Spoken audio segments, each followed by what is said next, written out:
শুভ সন্ধ্যা আপনাদের সবাইকে। আচ্ছা, ভাগ্য ও ভবিষ্যৎ মানে এই দুটো কি পরিবর্তন করা সম্ভব?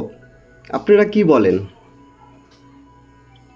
আমি আমার মতে বলছি যে ভাগ্য বা ভবিষ্যৎ এই দুটোই হয়তো আমাদের ভাগ্যের আমাদের হাতে নেই, কিন্তু অভ্যাসটা তো আমাদের হাতে আছে। আমরা যদি আমাদের নিজেদের অভ্যাসগুলি চেঞ্জ করে নিতে পারি, তাহলে তো আমার মনে হয় ভাগ্য ও ভবিষ্যৎ দুটোই আমরা চেঞ্জ করা সম্ভব হবে। কারণ ভাগ্য বা যেটা বলে ভবিষ্যতে কী হবে জানি না, ভগবান কি লিখেছে। আর ভাগ্যে আমার কি আছে জানি না আমি, কারণ লোকে বলে জন্ম হওয়ার সঙ্গেই আমরা নাকি ভাগ্য লিখে নিয়ে আসি।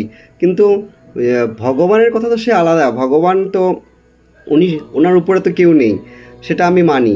কিন্তু ওনার উপরে যে ভাগ্য আমার ভগবানে কি লিখেছে সেটার জন্য আমরা হাত গুটিয়ে বসে থাকবো, সেটা তো সম্ভব না। না, সেটা কি করে সম্ভব হয়?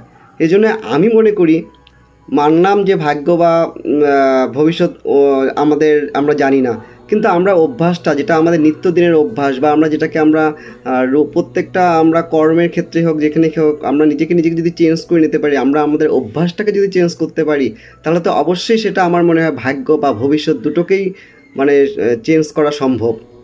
তো আপনারা কি বলেন আমাকে কমেন্ট করে জানাবেন, কারণ আপনাদের কমেন্টগুলি পেলে আমার আরও একটু নিজেকে পজিটিভ ফিল হয়। তখন মনে হয় না, সেটা আপনারা আমার সঙ্গে মতে মিলও হতে পারেন বা অমিলও হতে পারেন, কিন্তু আপনারা যদি কমেন্ট করে সেটাকে জানান, তাহলে অ্যাটলিস্ট আমার মানে বুঝতে সুবিধা হয় যে কি আমার থিঙ্কিংটা কি ঠিক আছে নাকি না আই এম রং, সেটাই আর কি।